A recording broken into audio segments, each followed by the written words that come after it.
নমস্কার বন্ধুরা, আমার চ্যানেলে আপনাদের স্বাগত।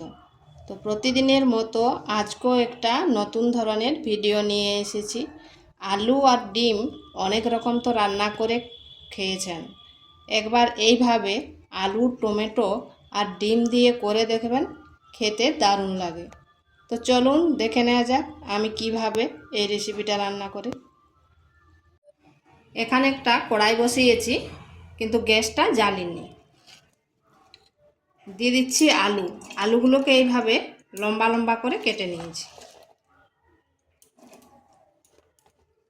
আমি এখানে দুটো মিডিয়াম সাইজের আলু নিয়েছি, আপনারা কম বেশি করে নিতে পারেন।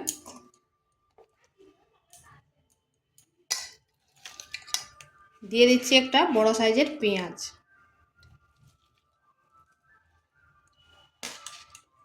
একটা টমেটো,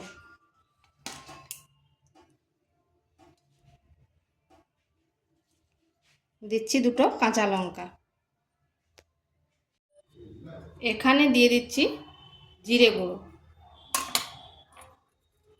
দিচ্ছি ধনে গুঁড়ো, সামান্য লঙ্কার গুঁড়ো, হলুদ গুঁড়ো, আদার পেস্ট আর রসুনের পেস্ট, পরিমাণ মতো লবণ, দিয়ে দিচ্ছি সরষের তেল। এরপর এটা ভালো করে হাতে মেখে নিতে হবে। এটা যত মাখবেন এর টেস্টটা কিন্তু ততটাই বেড়ে যাবে।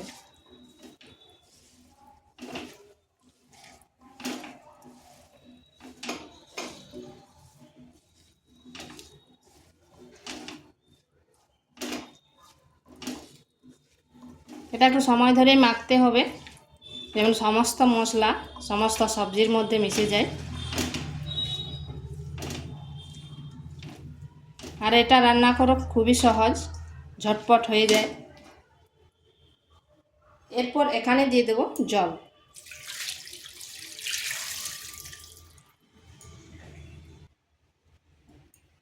এরপর গ্যাসটা জ্বেলে দিচ্ছি আর ঢাকা দিয়ে 10 থেকে 15 মিনিট মিডিয়াম আঁচে রেখে দিচ্ছি। 10 মিনিট পর ফিরে আসলাম, আর দেখুন আলুগুলো কিন্তু সেদ্ধ হয়ে গেছে। এরপর আঁচটা একেবারে স্লো করে দিচ্ছি। দিয়ে দিচ্ছি ডিমগুলো। এখানে খেয়াল রাখতে হবে আঁচটা কিন্তু একেবারে স্লো করতে হবে।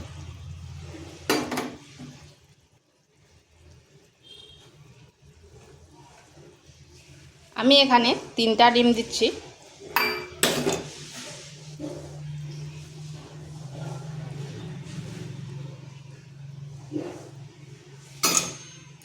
আঁচটা একেবারে স্লো করে আর এটাকে এখন নাড়ব। এরপর এটা ঢাকা দিয়ে রেখে দিচ্ছি 5 মিনিট। এখানে একটা অন্য কড়াই বসিয়েছি, দিয়ে দিচ্ছি 1 চামচ তেল, দিব গোটা জিরা, একটা লঙ্কা, দিয়ে দিচ্ছি একটা পেঁয়াজ।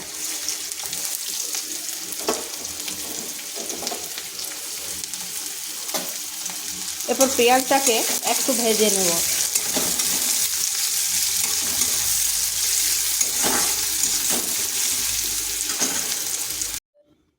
পেঁয়াজটাকে এইভাবে লাল লাল করে ভেজে নিতে হবে।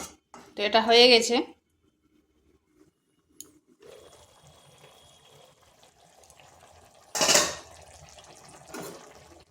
আর দেখুন ডিমটাও কি সুন্দর আছে।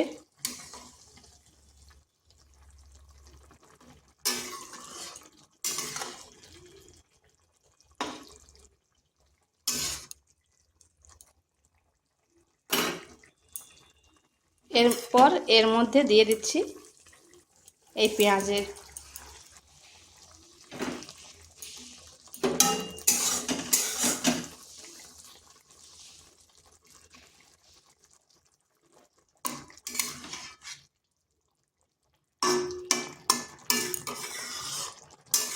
তো এইভাবে একবার ডিম আর আলুর রান্না করে দেখবেন, খেতে দুর্দান্ত লাগে।